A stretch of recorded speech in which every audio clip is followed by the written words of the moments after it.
모든 사람은 욕구를 갖습니다. 욕구가 없는 사람은 존재하지 않습니다.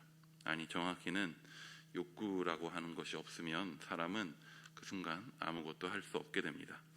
만약에 사람의 뇌에서 욕구를 관장하는 부분을 정확하게 제거해 버릴 수 있다고 하면 그 사람은 그냥 멈춰 버릴 것입니다. 오늘 내가 하는 가장 단순한 행동과 작은 생각들일지라도 아무런 이유 없이 하게 되는 것은 없습니다. 그 모든 것은 그 사람이 가진 욕구를 근거로 합니다. 그 욕구가 의식적으로 그 사람이 추구하는 것이든지 혹은 그 사람이 무의식적으로 추구하는 것이든지 그 사람의 욕구가 그 사람의 생각과 행동을 모두 지배하게 됩니다. 이 말은 한편으로는 이런 명제도 가능하게 합니다. 사람의 욕구가 그 사람 그 자체이다.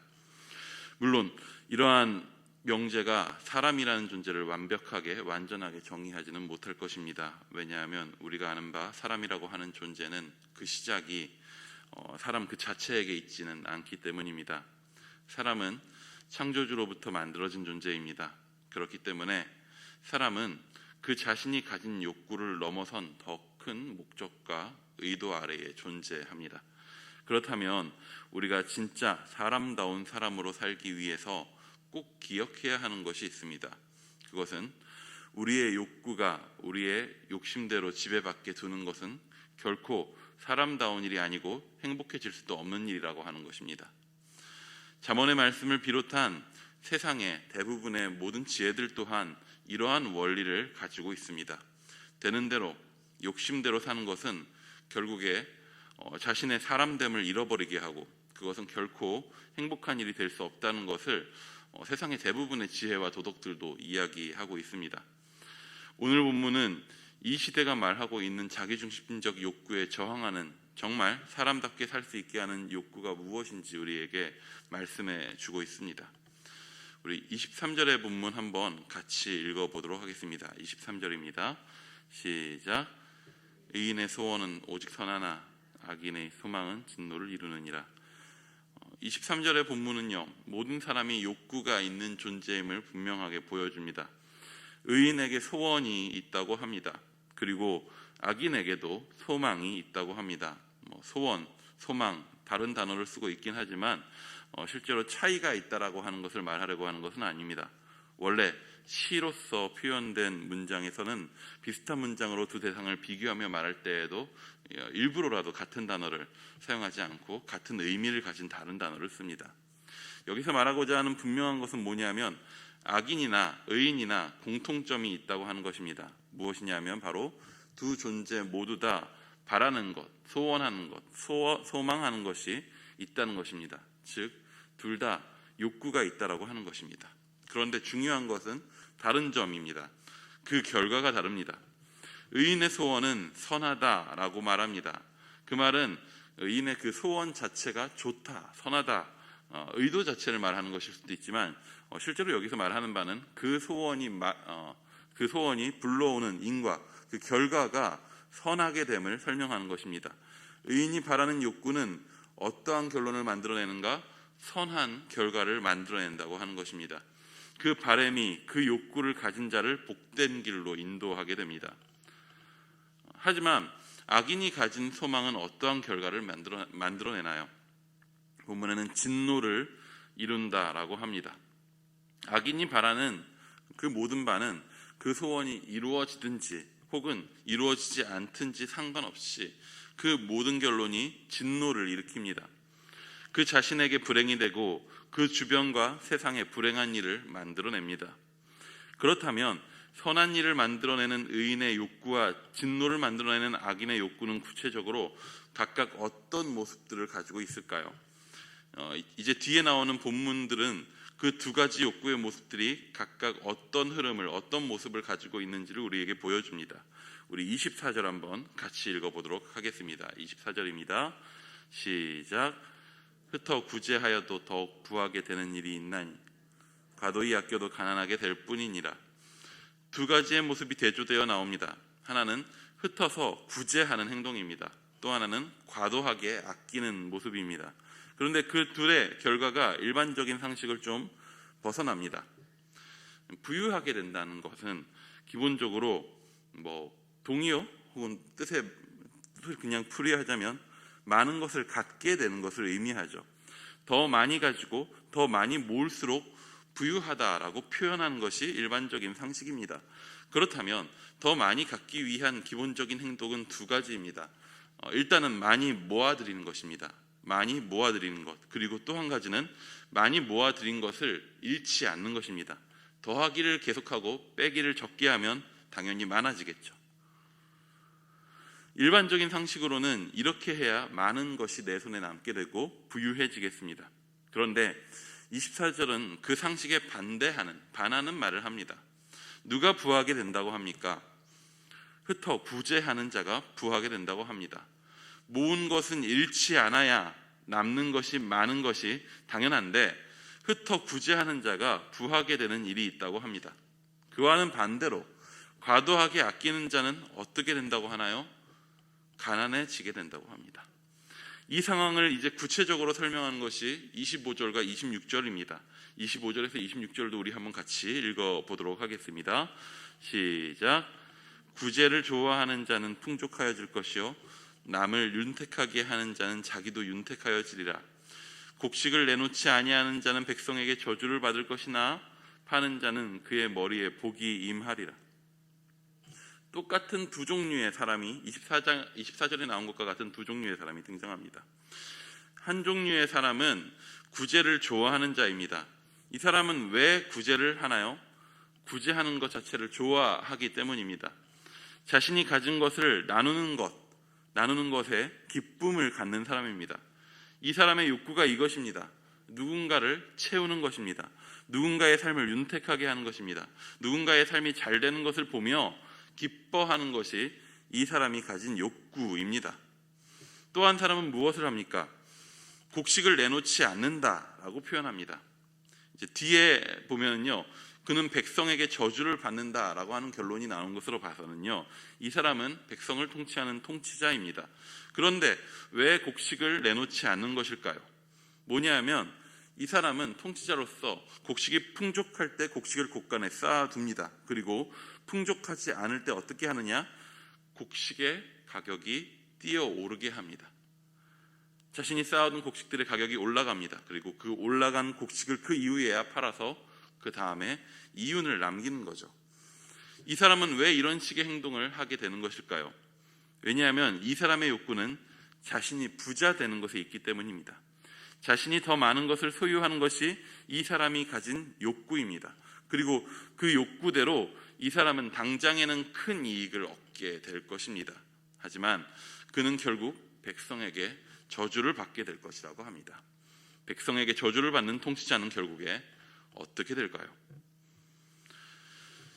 24절에서 26절에 나오는 대조된 두 사람 중에서 두 종류의 사람이 나왔는데요. 그 두 종류의 사람 중에서 23절에 나온 의인이라고 하는 사람은 어떤 사람일까요? 어떤 사람이 악인일까요? 각각의 결론의 비교를 통해 우리는 분명하게 알 수 있습니다.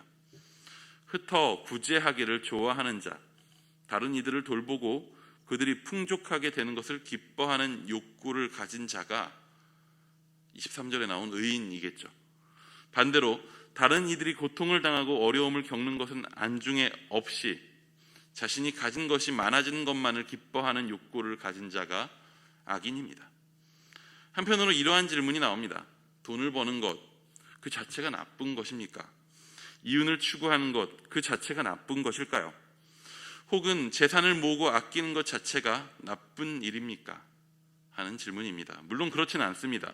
수고하고 애쓴 것을 통해 오늘을 살아갈 수 있는 자원을 얻고 그것을 잘 모아서 규모 있게 살아가는 것은 지혜로운 일입니다. 오늘 우리의 일용할 양식을 구하는 것은 주님께서 가르쳐 주신 기도입니다.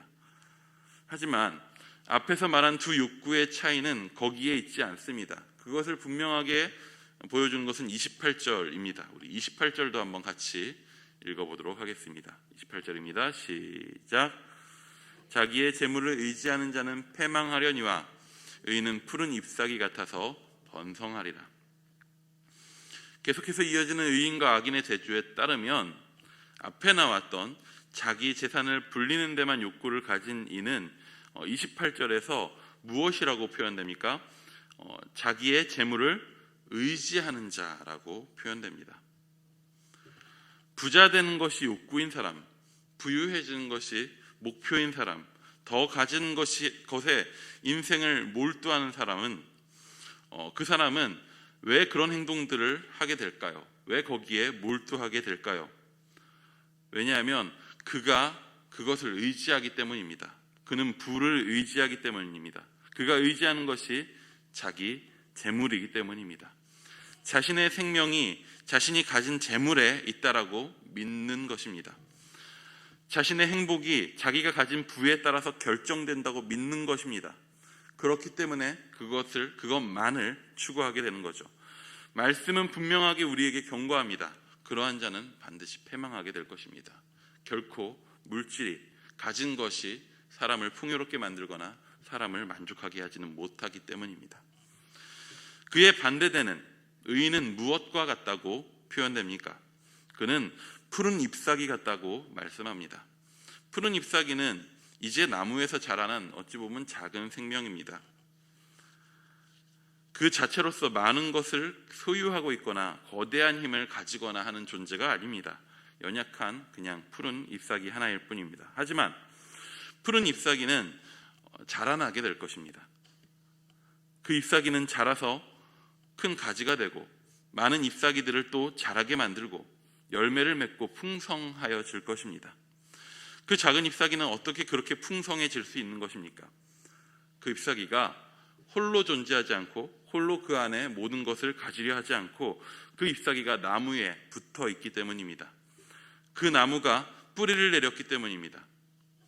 그 존재의 생명과 그 존재의 힘이 자기 자신으로부터 말미암지 않고 그 뿌리 내린 땅과 부어지는 비와 햇볕에 있음을 그 나무는 알기 때문입니다.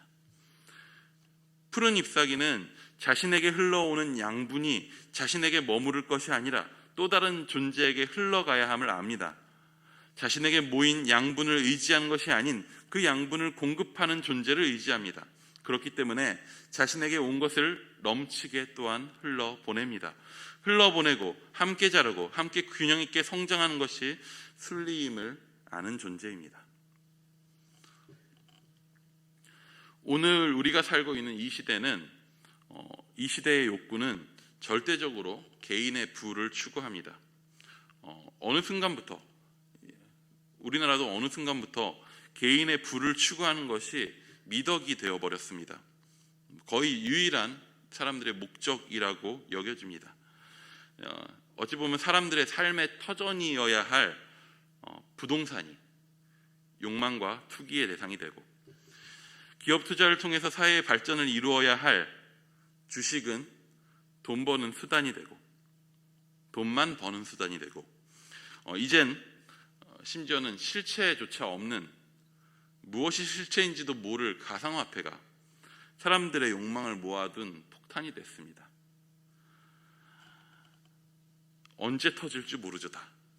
그리고 그것이 터지면 그 욕심을 낸 사람들만의 피해로 끝나지 않겠죠. 물론 그렇습니다. 세상은 그렇습니다. 세상은 그럴 수 있습니다. 세상이 어떻게 되려고 저러나 걱정할 수는 있지만 세상은 그러지 않았던 적이 실제로 없습니다. 하지만 세상 속의 그리스도인인 우리는 어떤 욕구를 가지고 살아가고 있는지 우리는 돌아봐야 합니다. 우리의 욕구는, 우리의 욕망은, 우리의 욕심은 무엇을 향해 있나요? 욕구가 없는, 욕심이 없는 사람은 없습니다. 하지만 우리는 어떤 것에 욕심을 내고 어떤 것을 추구하고 살아가나요? 오늘 우리는 일용할 양식을 공급하시는 하나님을 의지하는 삶을 살아가고 있습니까? 푸른 잎사귀처럼 자신에게 오는 생명과 모든 양분이 나에게 모여서 내가 간직해야 될 것이 아니라 나에게 이것을 흘려보내시는 이가 있기에 나를 통해서 더 많은 존재에게 이것이 흘러가는 것, 그래서 함께 자라가고 함께 세우고 함께 성장하는 것에 마음을 두고 있습니까? 아니면 당장 눈앞에 있는 양식이 많아지기를 원하는 그러한 삶을 살아가고 있습니까? 오늘 나의 욕구는 내가 어떤 사람인지를 보여줍니다. 내가 갖고 있는 기도의 제목들, 내가 원하는 소원들, 소망들, 내가 바라는 것은 나를 세상 사람으로 말해 줍니까? 아니면 나를 그리스도인으로 하나님 나라를 추구하는 하나님 나라의 백성으로 보여주고 있습니까? 우리가 참으로 우리의 욕구가, 우리의 욕심이, 우리의 모든 영역이 우리를 하나님 나라의 백성 되게 하기를 축복합니다.